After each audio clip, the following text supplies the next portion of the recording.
it will settle at the bottom. This is your water. You can open the knob from the bottom. Keep one beaker over here. The water will come and get collected here. Slowly, this level, this oil will come at the bottom. As soon as you see complete water is collected in this beaker, you change the beaker, keep another beaker, and the oil will be separated in that. So this method is known as separating funnel. This device is known as separating funnel, and the method is known as separation by using separating funnel. Now let us see the other thing, that is the process of fractional distillation. Kindly pause the video to note down this. Now we have to see second method, that is by the process of fractional distillation. This method is used for a mixture in which two liquids present with each other are fully miscible with each other. Miscible with each other, it means they are mixed with each other. The best example I will explain here, that is the mixture of ethanol plus water. Let us see this diagram and try to understand. This is your fractionating column. Fractionating column in which the mixture of ethanol and water is kept. It is kept over a wire gauze which is kept on a tripod stand, and from the bottom a burner is there which is a source of heat. This fraction distillation column, above that a fractionating column is fitted, which is containing one thermometer, and from one side it is connected with water condenser. From one side the cold water is transferred inside, and from the other side the hot water will come out. Now see the process. As soon as the mixture is heated, vapors will go up. As in this, the mixture is of ethanol and water. Water, its boiling point is 100 degrees Celsius, whereas the boiling point of ethanol is 78 degrees Celsius. Remember, the principle of fractional distillation is what it is, the difference in their boiling points. That is the major criteria. क्योंकि दोनों के boiling points में difference है, इसी चीज का तो हमें फायदा लेना है. जैसे ही यहाँ से temperature आप continuously देंगे, vapors will go up, and that vapors, because you are continuously providing heat, so that vapors definitely here the temperature is more than 100 degrees Celsius, maybe 100 degrees Celsius nearby. At a time, both water as well as alcohol, both will get vaporized. This fractionating column, which is filled up beads, as the vapors will go up. Suppose here the temperature is 80 degree, little bit far distance 79 degree, 78 degree, like that the temperature will reduce. What you will see, when the temperature reaches 78 degrees Celsius, the hot vapors which are going up, these are at 78 degrees Celsius. That time only the ethanol vapors are available, which since here the path is closed, vapors will not go out, they will pass through this path, condenser. This is condenser. Condenser means where the hot vapors will get cooled. Why? Continuously we are supplying cold water, and because of this hot vapors, cold water is becoming hot, which is expelled out. So overall here, inside the condenser, cool atmosphere is maintained, which is responsible for condensation of hot vapors of ethanol, and we can collect in this container ethanol.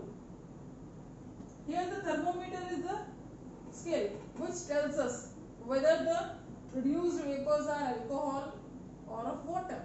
By seeing the temperature itself, we can decide.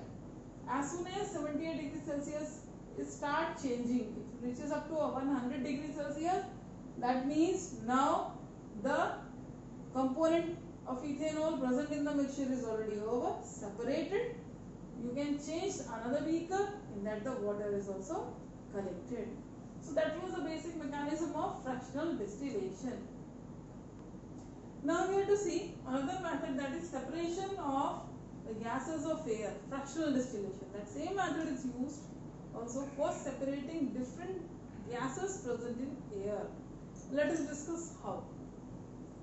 Air, first of all, it is collected from the surrounding, and that air is compressed by applying very high pressure gases. That air, it is compressed.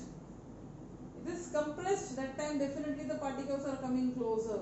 Because of the movement of particles, the temperature will also increase. So they are allowed to cool. And after that, suddenly the rapid expansion is also done. So compression, cooling, expansion. This process is repeated for many times. And because of this only, that gaseous air, it converts into liquid air. Then that liquid air is allowed to warm, little bit warm. Not higher temperatures provided, otherwise it will become again in the gaseous state. That we don't want.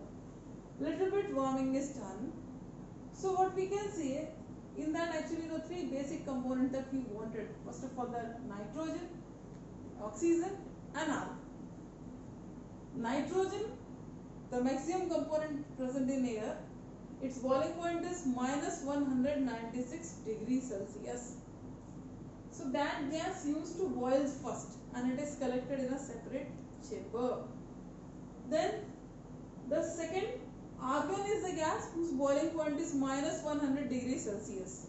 It is collected and at last the least temperature boiling point is of oxygen, which is minus 183 degrees Celsius. So by this method, all the components of air, they can be selected. They are having different uses. It is inert gas used to fill bulbs and all. Nitrogen, it is used in fertilizer industry since it is a macronutrient for plant. Oxygen is very much essential. In this corona era, we know that the patients are ultimately dependent on oxygen cylinders itself. From where that oxygen is obtained? This is obtained by this matter itself from our surroundings.